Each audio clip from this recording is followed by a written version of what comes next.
बिस्मिल्लाहिर्रहमानिर्रहीम। अस्सलाम वालेकुम। डॉक्टर नवीद हेल्थ केयर में आप लोगों को खुश आमदीद। उम्मीद है आप सब लोग खैरियत से होंगे। आज का हमारा प्रोग्राम जिगर की सफाई पर है। जिगर को हमारे जिस्म में इंतहाई अहम हैसियत हासिल है। अमूमन हम इस पर उस वक़्त तवज्जो देते हैं जब इसमें कोई ख़राबी पैदा होती है। ये जिस्म का रखवाला है और हर वक्त जिस्म की सफाई में लगा रहता है।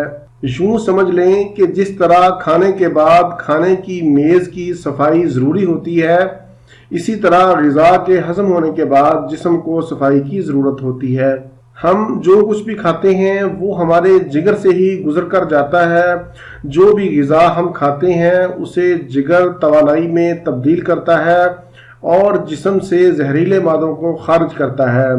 अगर जिगर की सेहत का ख्याल न रखा जाए तो हम बहुत सी जानलेवा बीमारियों में मुब्तला हो सकते हैं, जिनमें हेपाटाइटिस, फैटी लिवर जिसे हम जिगर की चर्बी भी कहते हैं, कोलेस्ट्रॉल का बढ़ जाना, यूरिक एसिड का बढ़ जाना, ये तमाम अमराज जिगर की खराबी की वजह से पैदा होती हैं। जिगर को सेहतमंद रखने और इसकी सफाई के लिए आज मैं आपको एक घरेलू मशरूब बताऊंगा। बहुत ज़बरदस्त मशरूब है जिससे ना सिर्फ आपका जिगर सेहतमंद रहेगा बल्कि आप बहुत सी लाइलाज बीमारियों से भी महफूज रहेंगे। ये मशरूब आपके मैदा को दुरुस्त रखेगा, कब्ज़ नहीं होगी, कोलेस्ट्रोल और यूरिक एसिड को नॉर्मल करेगा, आपका मोटापा ख़त्म होगा, आपकी दर्दें ख़त्म होंगी और जिस्म में ताकत आएगी।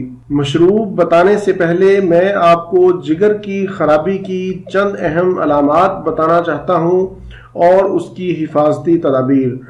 जिगर की खराबी में सबसे पहले भूख का ख़त्म हो जाना, चक्रों का आना, मतली और कै का आना, हर वक्त थकावट का एहसास, वजन में अचानक कमी, पेट के ऊपर दाईं तरफ दर्द का होना, रंग का जर्द होना, कब्ज़, खाने के बाद पेट में भारीपन, चेहरे पर कील महासों का निकलना, जिस्म पर खारिश का होना, ये जिगर की खराबी की अहम अलामात हैं। अब मैं आपको चंद एहतियाती तदाबीर बताता हूँ कि गोश्त, फल और सब्जियां मतवाज़न तरीके से खाएं, यानी एक ही चीज़ को आप रोज़ाना इस्तेमाल ना करें बल्कि बदल बदल कर इस्तेमाल करें। हम में से बहुत से ऐसे लोग हैं जो सिर्फ रोज़ाना गोश्त ही खाते हैं और कुछ ऐसे हैं जो सिर्फ सब्जियां ही खाते हैं। इन दोनों को आप मतवाज़न खाएं। बाज़ारी खाने और फास्ट फूड से परहेज़ करें, तंबाकू नोशी बंद कर दें, रोज़ाना वॉक को अपना मामूल बनाएं, पानी का इस्तेमाल ज़्यादा करें, रोज़ाना तकरीबन 10 से 12 गिलास पानी ज़रूर इस्तेमाल करें। खाना खाने के फ़ौरन बाद सोना नहीं चाहिए, कम से कम 1 से 1.5 घंटे का वक्फा ज़रूर हो और रात के खाने के बाद हल्की फुल्की चहलकदमी ज़रूर करें। अब मैं आपको वो मशरूब बताता हूँ। इस मशरूब में 3 चीज़ें शामिल हैं, बहुत ही आसान घरेलू है। पहले नंबर पर आपने हल्दी का पाउडर लेना है, दूसरे नंबर पर आपने सूंड लेनी है। यहाँ पर मैं आपको बताता चलूँ कि अदरक को खुश्क करने पर सूंड बन जाती है और तीसरे नंबर पर हमने आंवला का पाउडर लेना है। इस्तेमाल का तरीका सुन लें।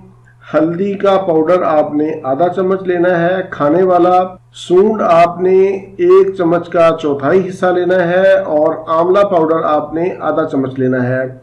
इसको मैंने लिख भी दिया है ताकि आप लोगों को पढ़ने में आसानी रहे।